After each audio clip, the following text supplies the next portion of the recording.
Today we are going to see phylum Echinodermata in kingdom Animaliae, Unit 1, Chapter 2 in Zoology.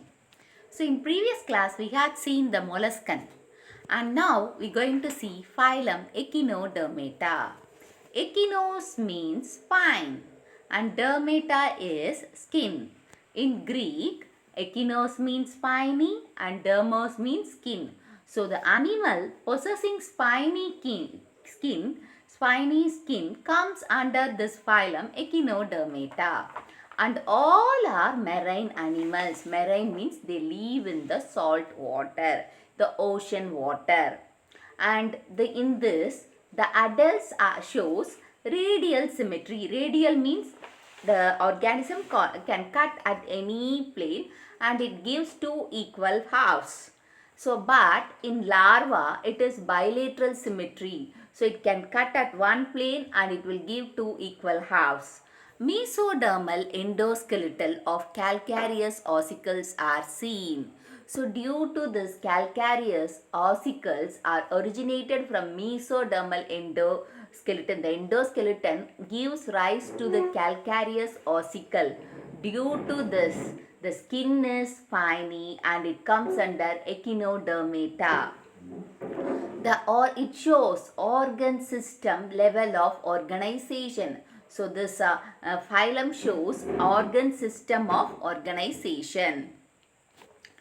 The most important feature is water vascular system, which is also called as ambulacral system. So here the circulatory system is known as water vascular system. There is no formal blood, only the water is acting as a blood. So it is called as ambulacral system. And it also possesses, along with the water vascular system, it also possesses tube feet or podia. So tube feet or podia is helpful for locomotion. Locomotion means can move from one place to another place, and during locomotion it can able to capture the food and transport the food and respiration also. So the tube feet or podia is helpful for locomotion, capture of food and transport of food and respiration. So here the digestive system is complete, but the mouth is seen on the ventral side. Ventral side means the lower side of the organism, and the dorsal side is the upper side. It possesses anus.